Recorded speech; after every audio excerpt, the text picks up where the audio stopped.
चाची को आधी रात को खुश किया। दोस्तों, इस कहानी को पूरा जरूर देखना।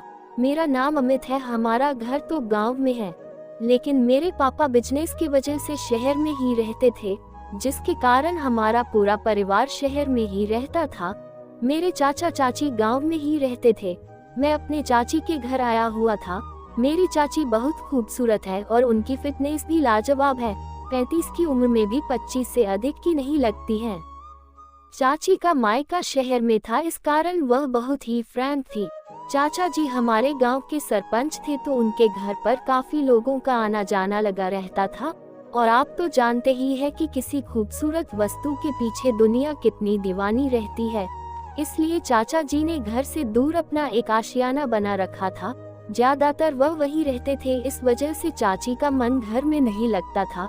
शाम के समय मैं चाची के साथ सोफे पर बैठा उनसे बातें कर रहा था।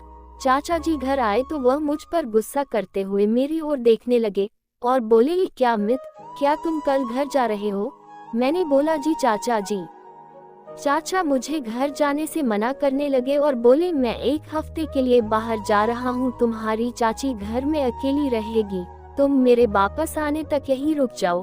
भला चाचा जी की बात को मैं कैसे टाल सकता था, इसलिए मैं उनकी बातों को मान गया।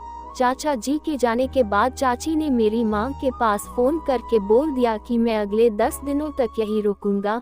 अगले दिन चाचा चले गए। सुबह नाश्ता करने के बाद चाची नहाने के लिए गई तो मैं उनकी छोटी बच्ची को गोद में खिलाने लगा था। तभी चाची की आवाज आई, अमित यहाँ आओ। मैं बाथरूम की तरफ गया तो उन्होंने अंदर से कहा, बिटिया को ले आओ, उससे भी नहलाना है। मैं उसे लेकर गया और दरवाजे के पास से ही देने लगा तो उन्होंने मेरा हाथ पकड़कर मुझे अंदर खींच लिया। चाची पूरी तरह से भीगी हुई थी और वह और भी ज्यादा खूबसूरत लग रही थी। उसके बाद बिटिया को नहलाने में मैं चाची की मदद करने लगा। वह मुझे अजीब सी नजरों से देख रही थी और कभी कभी मुझे देखकर मुस्कुरा भी रही थी। फिर मैं बिटिया को लेकर बाहर आ गया। नहाने के बाद चाची आई तो डाइनिंग टेबल पर खाना लगाया और हम दोनों ने साथ में खाना खाया। फिर पूरा दिन मैं चाची के साथ ही था। अब शाम होने को आई तो चाची और मैं मार्केट चले गए। घर आते आते रात होने लगी तो हमने बाहर से ही खाना पैक करा लिया था। खाना खाकर मैं और चाची गप्पे मार रहे थे। तभी बिटिया को नींद आने लगी और चाची उसे लेकर कमरे के अंदर चली गई। मैं अपने कमरे में लेट गया और टीवी देखने लगा। जब बिटिया सो गई तो चाची आई और अपनी पर्सनल लाइफ के बारे में बताने लगी।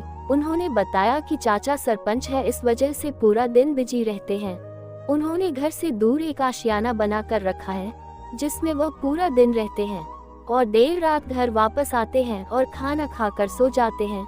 मैं तड़प और तरस कर रह जाती हूँ। उनको तनिक भी इस चीज का एहसास नहीं रहता कि एक पत्नी को अपने पति से किन किन चीजों की जरूरत होती है। मैं पूरी रात करवटें बदलते रह जाती हूँ। चाची यह सब कुछ बताते बताते रोने लगी। मुझे चाची की बातें सुनकर चाची के लिए बहुत दुख हुआ। मुझे तो विश्वास ही नहीं हो रहा था कि इतनी खूबसूरत औरत को उसका पति क्यों नहीं ध्यान देता। मैंने महसूस किया कि धीरे धीरे चाची मेरे करीब आ रही है। वो मेरी तरफ उम्मीद भरी नजरों से देख रही थी। चाची ने अपनी बात आगे बढ़ाई और उन्होंने कहा कि अमित, अगर तुम चाहो तो मुझे कुछ खुशियाँ दे सकते हो। मैंने बोला कि मैं क्या कर सकता हूँ? तो चाची बोली, जो खुशियाँ मुझे चाचा जी से मिलनी चाहिए वह खुशियाँ मुझे दे दो। मैं भी इस मौके को छोड़ना नहीं चाहता था। मैंने चाची को हाँ बोल दिया और फिर मैंने चाची का सूखा खेत जोतना शुरू कर दिया। चाची का खेत मेरी उम्मीद से भी अधिक सूखा था, जिस पर हल चलाने में मुझे शुरू में काफी टाइट महसूस हुआ, लेकिन दूसरी बार जब मेरा हल चलना शुरू हुआ तब जाकर कुछ हल्का महसूस होने लगा। बहुत अधिक सूखी जमीन होने के कारण मैंने इसे 3 बार जोता, तब जाकर कुछ अच्छा महसूस हुआ। फिर यह प्यार का सिलसिला पूरे 10 दिन तक चलता रहा। मैं चाची की हर एक जरूरत पूरे 10 दिन तक पूरी करता रहा। मैं भी अपने इस समय का भरपूर मजे लूट रहा था। मैं 10 दिन बाद चाची के यहाँ से वापस तो आ गया, लेकिन हमारी मुलाकातें अभी भी होती रहती हैं।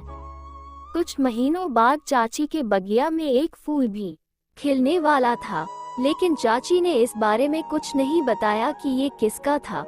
लेकिन मैं और चाची दोनों लोग बहुत खुश थे। दोस्तों, अगर कहानी अच्छी लगी हो तो हमारे चैनल को सब्सक्राइब कर लें। धन्यवाद।